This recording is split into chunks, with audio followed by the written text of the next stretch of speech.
Non, mais... Non, mais elle est magnifique, votre photo, Sarah. Voilà. Bonjour à toutes et à tous. On était en train de débattre sur les photos du générique. On se disait que, justement, on était pas forcément à notre avantage. Salut, Sarah. Salut, ça va bien? Ça va en pleine forme. Allez, vous voyez tout le temps? Oui, on se tutoie en antenne. Des formations professionnelles. Ouais, c'est ça, on est obligé. Je la respecte tellement. Nous accueillons aujourd'hui dans ce studio un humoriste qui est suivi par plus de 6... Non, attendez, combien 600 000...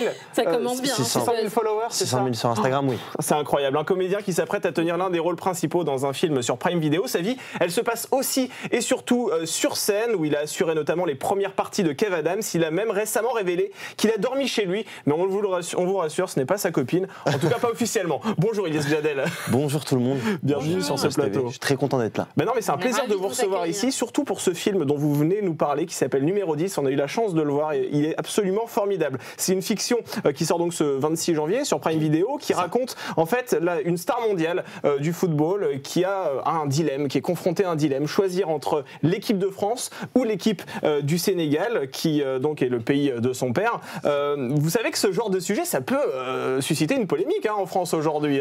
Vous n'avez pas peur que ça fasse un peu débat, ce film? Non, parce que le sujet il est hyper bien traité. C'est un sujet d'actualité. Et le réalisateur et les scénaristes de ce film, ils ont hyper bien travaillé sur ça. Ouais. Personne ne peut être déçu dans ce film, que ce soit des deux côtés. Et ce qui est cool, c'est qu'on comprend vraiment le dilemme qu'ont ces joueurs. Ouais. Donc, et même, moi je l'ai vu, le film, parce que j'ai joué dedans. Ouais. Et non, c'est un beau message. Vous êtes l'un des personnages principaux de ce film. Non, franchement, c'est un très beau message. Ouais. Je pense pas que ça puisse faire polémique. En tout cas, je pense pas. En tout cas, ceux qui regardent le film, ils s'en rendront compte dès les premières secondes. La star du foot en question est certes d'origine sénégalaise, mais elle a grandi en France. C'est un pays qui lui a beaucoup apporté. C'est ce qu'on apprend aussi dans ce film. On va pas révéler ici, évidemment, quel pays il va choisir à la fin du film. Mais est-ce que les scénaristes se sont longtemps posé la question? Est-ce qu'ils se sont dit, est-ce qu'on va choisir plutôt la France, plutôt le Sénégal? Franchement, c'est une bonne question. Vous n'avez pas forcément non, je ne l'ai pas posé. Mais en tout cas, non, après moi, je connais le choix. Ouais. Et les deux, en fait, ils donnent des arguments vraiment pour les deux. D'accord. Donc, il a choisi un camp, mais en vrai, s'il avait choisi l'autre, on aurait pu comprendre pourquoi. Absolument, c'est vrai. Et c'est ça qui est cool dans ce film. Ouais. C'est que il choisit son camp, mais on se dit pas, ah mince. Limite, on comprend les gens. Enfin, il y a des gens qui ont fait des choix, oui. On a pu ne pas comprendre par le passé, mais en regardant ce film, on se dit « Ah ok, je peux comprendre ». Faut pas oublier que c'est des jeunes joueurs de foot, souvent oui. C'est des mecs qui ont 20 ans, 21 ans, 22 ans, c'est des jeunes encore. Ils ont beaucoup de pression, c'est beaucoup... leur choix est déterminé comme un choix politique, alors qu'en vrai c'est juste des mecs qui veulent jouer au foot à la base. Et c'est vrai que c'est un sujet un peu compliqué, mais il est hyper bien traité. Je vous invite à regarder le film sur Amazon le 26 janvier. Vous allez adorer. Alors quel est l'objectif de ce film? Est-ce que c'est de faire rire tout simplement les téléspectateurs de bon cœur à travers votre personnage qui, on le rappelle, est le meilleur ami de la star du football et qui, c'est vrai, est très drôle, votre personnage, ou bien c'est aborder une problématique qui est très sérieuse, qui est celle de la place des binationaux en France? Non, c'est pas une comédie, c'est vraiment un film qui est là pour faire passer des messages, pour faire comprendre des choses. C'est un sujet qui, comme je l'ai dit, qui n'avait pas été traité auparavant. Donc ouais, c'est vraiment pour comprendre ça. Après moi, mon personnage, il apporte une petite touche de légèreté. Ouais. Mais c'est un film assez intéressant. Il y a des vrais messages, des trucs un peu puissants. Faut vraiment être attentif à ce film parce que franchement, il délivre des vrais trucs, des vrais messages. Et c'est vraiment cool, je vous invite vraiment à aller le voir. Il est très subtil, effectivement. On va en parler dans quelques instants. On va poursuivre cet entretien avec vous, Ilyes Djadel, mais tout d'abord, je vous propose de découvrir les news médias présentés aujourd'hui par Sarah Lecoeuvre.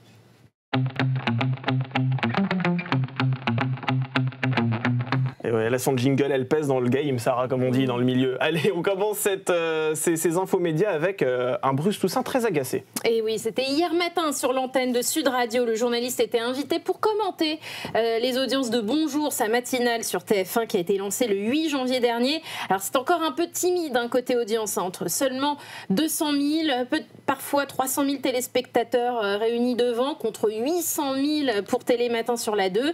Mais le matinalier trouve ça grotesque de comparer les deux programmes. Ils ont 40 ans d'avance sur nous, rappelle-t-il. Il faut être un peu sérieux, je ne sais pas qui pouvait envisager un instant qu'on batte Télématin au bout de 3 jours, s'est-il agacé au micro de Valérie Expert. Est-ce qu'il y a des choses qui vous agacent, vous, dans la vie, Ilyes? Non, moi je suis un mec cool. Ouais, c'est vrai, vous prenez pas la tête? Non, franchement, je le comprends qu'il puisse se dire ça. Ouais. Mais sois pas agacé, ça va aller. Ouais, faut lui dire. On va les battre Télématin.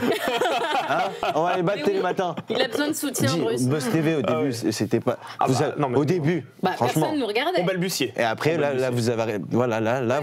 Les audiences tombent bientôt, il paraît. On nous dit dans l'oreillette qu'elles sont bonnes. Voilà, exactement. Tout le monde regarde. Mais en plus, on n'a pas d'oreillette. Moi, je regarde. Mais on nous l'a dit en tout cas. Je regarde. Vous regardez? Bien sûr, je regarde. Écoutez, toutes les questions un peu dérangeantes, on va les mettre à la poubelle dans ce cas-là. Ah oui, pas de questions dérangeantes. Allez, on poursuit ces infos médias avec le chiffre du jour. Vous avez choisi le 22. Et oui, c'est le nombre de jours qu'il nous reste avant de découvrir la saison 4 de LOL qui ressort, qui sera dévoilée sur Prime Video. Ce sera le 16 février précisément. Les premières images viennent d'être dévoilées par la plateforme de vidéo. Elles sont disponibles. Vous pouvez aller les voir sur notre site internet tvmac.com et lefigaro.fr. Alors pour rappel, le casting est composé cette année de Jérôme Commander, Marina Foïs-Allison, Wheeler, McFly et Carlito, ou encore Audrey Lamy et Jean-Pascal Zadi. Mais encore de beaux noms. Est-ce que vous aimeriez y participer, vous, Ilyes Jadel? Bien sûr. C'est vrai. C'est une émission que j'adore. J'aime beaucoup aussi Philippe Lachaud. Ouais. Qui présente. C'est vraiment. Moi, je pense que dans l'air du temps là, c'est vraiment une des émissions un peu cultes. Oui. Ouais, qui devient culte. Qui devient culte. Dès que ça sort, tout le monde en parle, tout le monde regarde. Vous aviez vu la saison 3 C'était avec Pierre Ninet. Oui, c'est ça, Pierre Ninet. Pierre Ninet, incroyable dedans. François Damiens notamment aussi. Ouais. Beaucoup de gens ont découvert Pierre Ninet d'ailleurs. Le grand public. Oui. Il était très très connu, mais bien sûr. Le grand public, il a aussi découvert Pierre Ninet dans ça. Donc franchement, c'est une émission que j'adore. Et est-ce que ça vous a choqué la polémique suscitée par Blanche Gardin, qui, vous le savez, est montée au créneau à la suite des cachets qui ont pu être versés? Moi, je vous ai dit, je suis jamais choqué. Non, mais après, en vrai. Je peux comprendre. Si elle n'a pas envie de le faire, en vrai, elle le fait pas. S'il y a des gens qui veulent le faire et qui le font. Vous respectez en tout cas. Moi, je respecte. En vrai, bien sûr. Bien sûr. Après, c'est tout à son honneur, mais en vrai. Ça peut être aussi intéressant de le faire et de donner à une association, par exemple. Oui. C'est ce qu'on lui a souvent répondu, d'ailleurs. Mais c'est la vérité, parce que c'est la vérité. C'est vrai que c'est beaucoup d'argent, et puis c'est tout à son honneur. Mais elle peut le donner à une association. Elle peut en faire ce qu'elle en veut. Voilà, chacun fait ce qu'il veut, en vrai. Exactement. Qu'est-ce que vous feriez, vous? Alors, 200 000 €. Alors, je pense. Vous aimez bien poser des questions pièges. Et vous? Moi, je les garderais. Ben voilà. Ouais, moi je l'ai pas. Mais bien sûr. Mais ça fait toujours plaisir. 200 000 €, franchement, c'est ça. On gâte un peu nos proches quand même. On dit ça pour leur faire plaisir. On sait très bien que si on les avait en poche, évidemment, pas forcément. Allez, on termine ces news médias avec les bons résultats de Netflix. Et oui, mardi, la plateforme de vidéo a annoncé avoir gagné 13 millions d'abonnés supplémentaires au dernier trimestre de l'année 2023, ce qui porte désormais le géant à plus de 260 millions de clients à travers le monde, ce qui est colossal, c'est un record. Le bénéfice net est de 938 millions de dollars, en dessous des projections, mais nettement en hausse par rapport aux chiffres de l'année précédente. Alors Netflix a bénéficié d'un catalogue riche en séries étrangères notamment. Il y a eu les saisons finales de The Crown, de Sex Education, Berlin, ça c'était le spin-off de La Casa de Papel, et Squid Game, le défi. C'est le jeu inspiré de la série sud-coréenne du même nom. Alors votre film numéro 10 est diffusé sur Prime Video. Est-ce qu'il est possible un jour de vous voir aussi sur Netflix, ou bien votre destin s'écrira de toute façon chez Amazon? De voir ce film sur Netflix? Alors pas ce film-là en particulier, mais vous, votre personne. Ah bien sûr, d'être chez Prime, ça n'engage à... ça veut dire que je serai nulle part ailleurs. Vous n'êtes pas un artiste Prime Vidéo Non, pas forcément. Après, je m'entends hyper bien avec eux, j'aime trop Prime, mais j'aime aussi regarder Netflix. Ouais. Mais donc, pourquoi pas un jour faire un truc avec Netflix, ouais. On n'a pas l'habitude de recevoir des comédiens qui sont sur les plateformes de vidéo à la demande. C'est vrai que traditionnellement, on reçoit des comédiens qui sont sur France 2, France 3. Est-ce que l'économie moi aussi, j'ai fait les petits meurtres d'Agatha Christie. Ah ben voilà. Justement. Vous croyez? Voilà. Bien sûr. Non, moi, j'étais le mec qui passe en flou derrière. Ah oui, d'accord. On commence comme ça, figurant. Ouais, c'est vrai que j'avais fait une figuration dans ça quand j'étais plus jeune. Dans les petits meurtres d'Agatha Christie? Ils avaient tourné dans le Nord et j'avais fait ça. Vous aviez quel âge? J'étais jeune, j'avais 16-17 ans, je crois. Ah oui, 16-17 ans. C'est à ce moment-là que vous vous êtes dit, j'ai envie de devenir... Non, mais genre, il venait, il y avait une annonce, figuration, je me suis dit, c'est trop bien de voir un tournage, je l'ai fait. Ah oui, d'accord. Et là, aujourd'hui, c'est le premier film, c'est un truc de fou, la vie. Et ensuite, vous n'avez pas forcément fait de téléfilm à la télévision sur une chaîne classique comme TF1, France 2, France 3? Non, ça a été vraiment mon premier film numéro 10. Là, numéro 10, c'est votre premier film. Ouais. Et alors, pour vous, c'est une consécration aujourd'hui de voir votre nom sur l'affiche d'un film? Franchement, hier, c'était l'avant-première. Ouais. Avant ça, je réalisais pas trop. Et hier, j'ai vraiment pris conscience, je me suis dit, c'est vraiment quelque chose d'incroyable. C'est vraiment un rêve d'enfant. Quand on était jeunes, on a tous rêvé de jouer dans un film. Et pour moi, c'était fou. Là, vous avez le sentiment que votre carrière est lancée, quoi. Oui, en tout cas, c'est en bonne voie. Pareil, vous avez bien fêté ça aussi. Qui vous a dit ça? Je sais pas, j'ai entendu des sources proches dans les couloirs comme ça. Ah oui, mais les bruits de couloirs, à vérifier. Surtout au Figaro, les gens ils parlent beaucoup. Ouais, mais vous savez, nous quand on prépare nos interviews, on suit nos invités la veille. Vous voyez, on sait ce que vous avez fait, Yes Jadel. J'espère que vous m'avez pas suivi. Attention à vous, on sait ce que vous avez fait, on peut tout révéler ici. Allez, on poursuit cet entretien avec la grande interview du Buzz TV.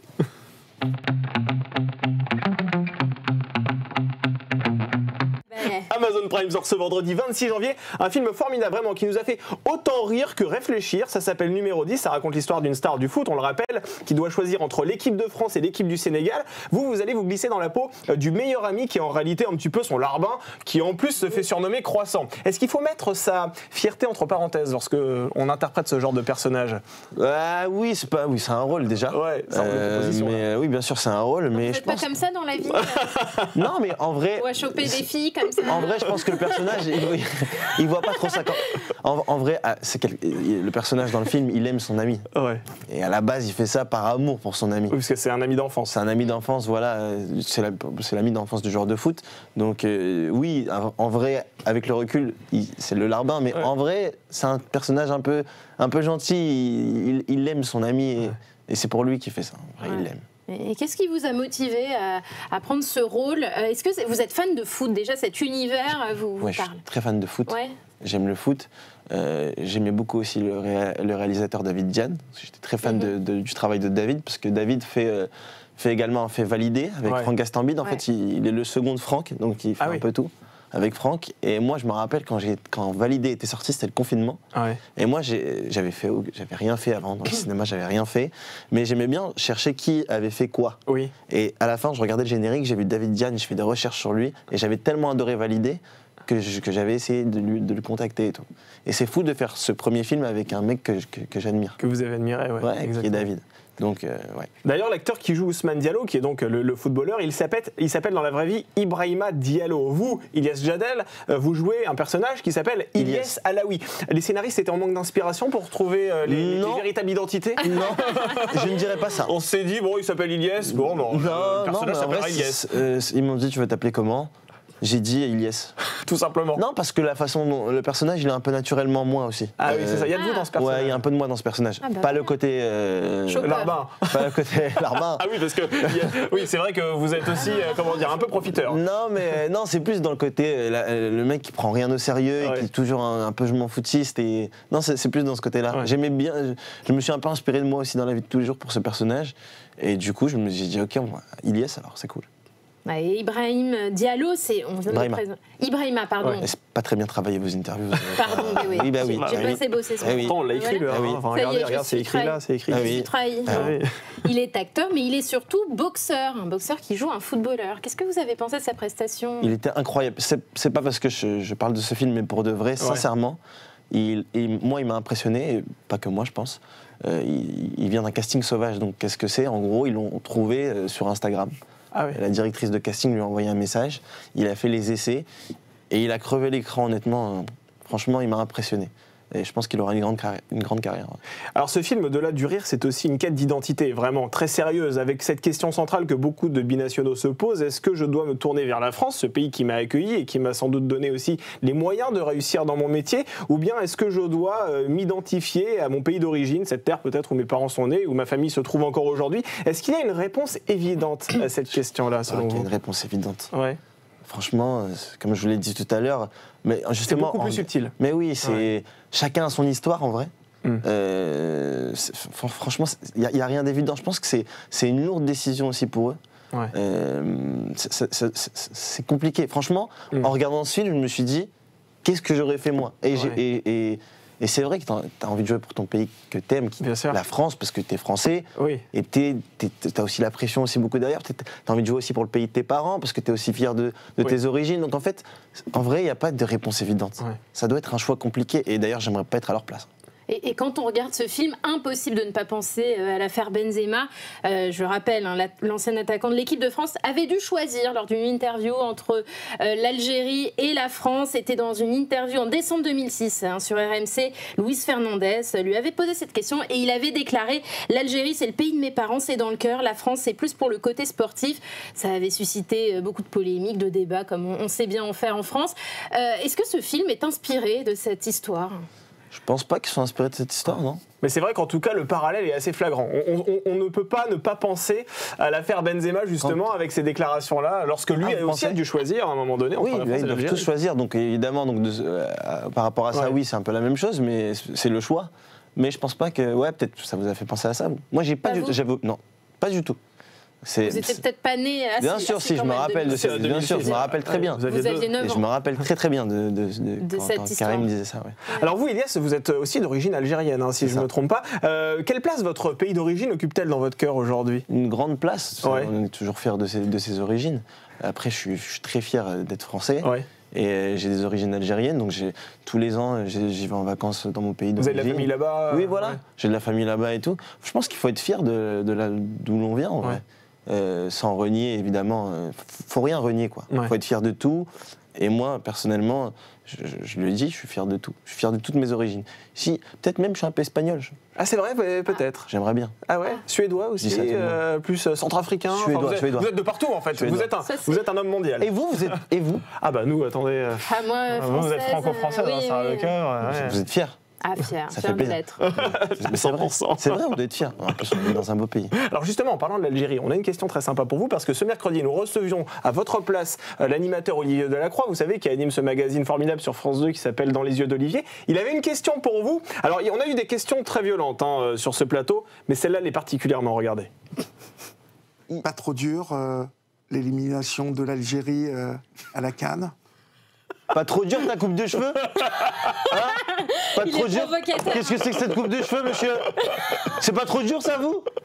Mais il est fou, lui. Non, mais je vous avais prévenu, hein. Pas trop dur. Comment vous avez réagi?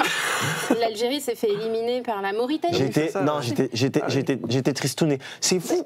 Le foot, les sensations que ça procure. Ah bah c'est des émotions incroyables. Non mais qu'on aime ou qu'on n'aime pas. Moi je suis pas. Enfin moi j'aime beaucoup le foot. Oui. Mais les compétitions genre la Ligue 1 et tout, enfin les trucs un peu qu'il y a tous les jours. Oui. Bon j'ai pas plus d'intérêt que ça. Par contre les grosses compétitions ça nous fédère tous. Ah, mais bien sûr. Et c'est ça qui est top dans le foot. Ouais. Par exemple on va tous être réunis avec nos parents pendant les coupes du monde. Ouais. Toute la famille on est ensemble devant la télé et c'est ça qui est top. Ouais, c'est mignon, ouais, du coup, en vrai, franchement, c'est une sensation incroyable. Du coup, dans la victoire, on est heureux, et dans la défaite, on est un peu tristouné. Vous avez été acheter des mouchoirs, quoi. J'ai pas pleuré. Mais j'étais dégoûté. Bon, c'est ce que c'est avec sa grosse coupe de cheveux. Oui. Ça, c'est des serpents qu'il a sur la tête, c'est comme ça. Alors hier, le numéro de son magazine, Olivier Delacroix, justement, reposait sur ces femmes et ces hommes qui sont nés dans un environnement précaire et qui ont dû prendre quelque part l'ascenseur social. Je voulais vous poser cette question. Comment votre famille a-t-elle réagi lorsque vous leur avez dit, voilà, moi je veux faire de l'humour mon métier et je veux persister dans ce métier d'artiste? Mes parents, ils m'ont jamais démotivé à le faire. Ah ouais. Mais ils n'y ont jamais vraiment cru, je pense aussi, mais ils m'ont pas empêché. Genre ils étaient en mode bon, il y a son rêve, on va le laisser faire son délire, il verra que ça marche pas et après il reviendra à la raison. Pas trop. Bah, je pense que c'est toujours dur d'y croire. C'est comme quand un enfant il te dit j'ai envie d'être footballeur ou c'est des métiers un peu spéciaux. Et assez inaccessible en vérité. Voilà, il y a très peu de place. Du coup, tu te dis bon, s'il veut le faire, ben voilà, qu'il essaye. Mais je pense pas qu'il va. Enfin ça. Quand on est parent, on a envie aussi de la sécurité pour ses enfants, donc ça peut aussi un peu faire peur. C'est plus de la protection, c'est pas... Je pense que c'est ça. Moi, si mon fils demain il me dit j'ai envie d'être acteur, je me dis peut-être est-ce qu'il va y arriver. Oui, bien sûr, ça vous inquiète plus qu'autre chose. Bah voilà, je me dis s'il y arrive, mais... Bah voilà, tant mieux. Et je pense que c'est ça mes parents qui ont ressenti, mais franchement, ils ont eu le truc. Vraiment, ils se sont dit ok, c'est possible. Carrément, mon père, la première fois qu'il m'a fait un mini compliment, c'était après le Marrakech du rire. Ah ouais. Il m'avait jamais fait de compliment. C'est après. Rien. C'est après ce programme, il faut le dire, que vous explosez en fait. Ça, c'était en 2022. C'est le Marrakech du rire qui m'a fait exploser. D'ailleurs, je devais même pas le faire. À la base, je faisais la première partie. Et ce qui est fou, c'est que ça a tellement bien marché la première partie qu'ils ont pris mon passage et qu'ils l'ont intégré dans le gala. ce qui n'avait jamais été fait en 10 ans de Marrakech du Rire. C'est incroyable. Ouais, c'était fou pour moi. Ouais. C'est incroyable, sachant que le Marrakech du Rire, on le rappelle, est organisé par Jamel Debbouze, diffusé sur M6. Jamel Debbouze qui était votre mentor. Ouais. J'imagine que ça doit être une sensation particulière de se retrouver sur cette scène à Marrakech lorsque vous avez Jamel Debbouze qui vous regarde. Non, c'est fou. D'ailleurs, j'ai toujours appréhendé le fait d'avoir Jamel dans le même endroit que moi quand je joue. Ah oui. Ça me stresse tellement qu'il soit là. Ouais. C'est comme si qu'un jeune joueur de foot jouait devant Zidane, t'es toujours un peu stressé. Oui, absolument. Ouais. C'est lui qui vous a donné envie, c'est cette génération-là, des Jamel Debbouze, Gad Elmaleh. Moi, le soir, je rentrais chez moi, je regardais Jamel, je connaissais tout de Jamel. Par cœur. Bien sûr, des fois je voyais Jamel, je lui disais, tu te souviens quand t'as dit ça et quand t'as dit ça? Il me disait non, je dis mais si, rappelle-toi, t'as fait ça. Parce que j'ai grandi avec lui. Ouais. Jamel, pour moi, c'est... Et encore aujourd'hui, alors que je le connais, je le fréquente, on travaille ensemble, il produit mon spectacle, bah des fois on est ensemble, on va discuter, et moi je vais décrocher, et je vais me dire, je suis avec Jamel Debbouze, et ça passe pas. Genre j'arrive pas à me dire c'est normal en fait.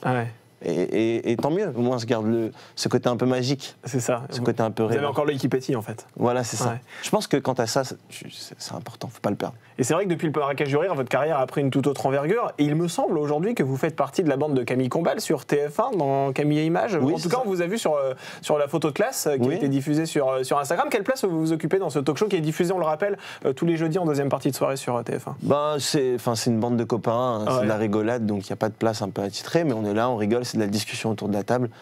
J'ai pas eu le temps d'en faire beaucoup parce que j'ai ma tournée, j'ai mon spectacle, je l'ai fait une fois, il me semble. Mais en tout cas, c'est une belle émission, j'adore Camille Combal. Et non, franchement, c'est de la rigolade. C'est incontournable aujourd'hui pour un humoriste, pour percer, pour un jeune humoriste, la télé, parce que pour remplir les salles. Je pense pas que ce soit incontournable. Je pense qu'on est dans une autre ère où maintenant Internet change aussi. Il y a les réseaux sociaux. Vous êtes suivi, on l'a dit en introduction, par 600 000 personnes. Bien sûr, je peux vous donner l'exemple de Redouane Bougueraba qui aujourd'hui va faire des stades, alors qu'en vrai, on l'avait. Si on l'a vu un peu sur Click, mais c'est Internet qui a été son. Bien sûr, et qui est d'ailleurs dans LOL qui ressort aussi. Bien sûr, qui est dans LOL. Saison, mais après, voilà, ça vient avec, ça fait partie du truc. Je pense que quand t'as des trucs qui te plaisent, faut le faire. Moi, j'adore Camille, donc. Mais je sais que t'as pas forcément. Aujourd'hui, t'as pas forcément besoin de la télé, c'est plus comme avant. Internet, les réseaux sociaux, c'est super puissant. Bien sûr, des fois ça dépasse. Bien sûr, des fois ça dépasse même en termes de chiffres la télé. Ouais. Bien sûr. Absolument. Bah oui. Ouais, alors justement. Télématin. Ah oui, Télématin, qui est au-dessus de Bonjour, c'est ça. Non, mais bonjour. Vous faites plus que Télématin. Bah oui. C'est possible, des fois on peut faire plus que Télématin, mais après c'est pas la même chose. C'est pas le même public. Après moi j'ai un public assez large, mais. Mais oui, c'est pas la même chose. Mais c'est deux vecteurs, faut faire les deux. En vrai, c'est cool. Moi, j'aime bien faire de la télé. Je me sens bien avec vous. Bah ouais, on est bien aussi. On vous garder. Non, venez, on reste tout le temps. Ah, mais attendez, il reste que 3 minutes. Non, mais en vrai, tous les deux, des fois, vous vous ennuyez un peu. Parce que le plateau, il est bien. Ah, mais il est top. Mais c'est pas une ambiance genre. Non, pas tous les jours, c'est vrai. Voilà. Faut reconnaître. Demain, par exemple, il y a Thalassa. Oui. Attendez, vous êtes en train de spoiler notre invité. Non, mais ça va être bien, Thalassa. Ça va être top. Mais il y aura pas une ambiance. Il y aura une ambiance Thalassa, quoi. Bon, justement, on aborde notre dernière rubrique au suivant. Au suivant.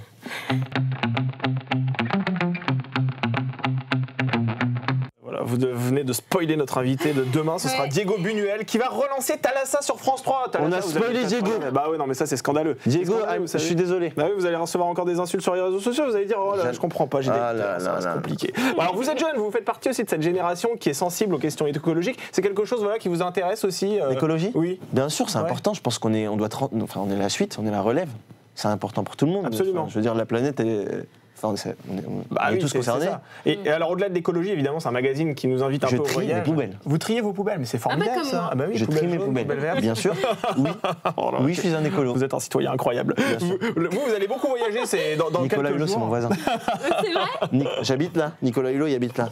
Toujours, il me dit Lies, les poubelles et tout. Je dis Nicolas, pardon. La poubelle jaune, la poubelle. Nicolas, t'es relou là. Putain, il avec lui.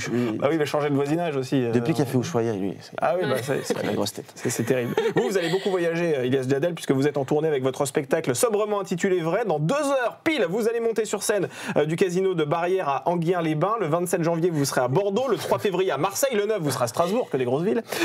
Au regard du titre, est-ce que c'est un spectacle dans lequel on va vraiment en apprendre un peu plus sur votre vie ? Ouais, c'est ça. C'est un peu un hommage à ma mère. Ah, génial. Parce qu'avant que je parte de chez moi, elle m'a dit sois toujours vrai. Ouais. C'est un conseil qu'elle m'a donné. Et du coup, je trouvais ça beau de l'appeler Vrai. Et puis en même temps, tout ce que je racontais vrai. Et aussi, c'est un spectacle dans lequel on se reconnaît. En fait, à plusieurs moments dans le spectacle, quand je raconte des choses, les gens disent « Ah, mais c'est trop vrai ». Et du coup, je pense que c'était le meilleur titre pour ce spectacle. C'est donc vrai. Voilà. C'est vraiment une belle réponse que je viens de faire. Bah non, mais absolument. Et quels sont les sujets sur lesquels vous allez plaisanter? Est-ce qu'il y a des sujets sur lesquels vous vous interdisez aussi de faire des blagues? Moi, je parle pas de politique. Je c'est pas votre truc, oui, c'est vrai. Pas de gros mots? Non, j'essaie d'être très populaire, en fait. En fait, je parle des trucs qui me font kiffer, moi.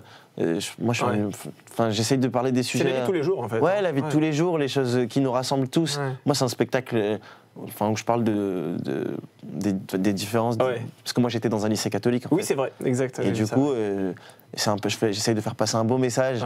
J'essaye de justement pas diviser, de rassembler, de montrer qu'en vrai, on est tous les mêmes. C'est ce que je raconte dans ce spectacle, donc j'ai pas envie de parler de politique. Un message de tolérance, donc. Alors, vous le savez, puisque vous l'avez vu tout à l'heure, vous l'avez spoilé, demain nous recevrons sur ce plateau à votre place l'animateur Diego Buñuel, qui va donc relancer... Diego! Écoutez, il faut que vous regardiez la caméra qui se trouve juste en face de vous sur le socle blanc, et à vous de lui poser une question, s'il vous plaît. Ah bah oui, c'est à vous de lui poser une question. Est-ce que vous avez une question à lui poser? Concentrez-vous là, attention. Je peux avoir des infos sur Diego? Diego, bah oui, Diego c'est un animateur qui était à la direction de France Télévisions à une époque aussi. Et aujourd'hui il passe à l'antenne. Et oui. Bah oui. Mais Diego, j'ai une question simple. Diego, pourquoi ce changement radical? Qu'est-ce qui t'est arrivé?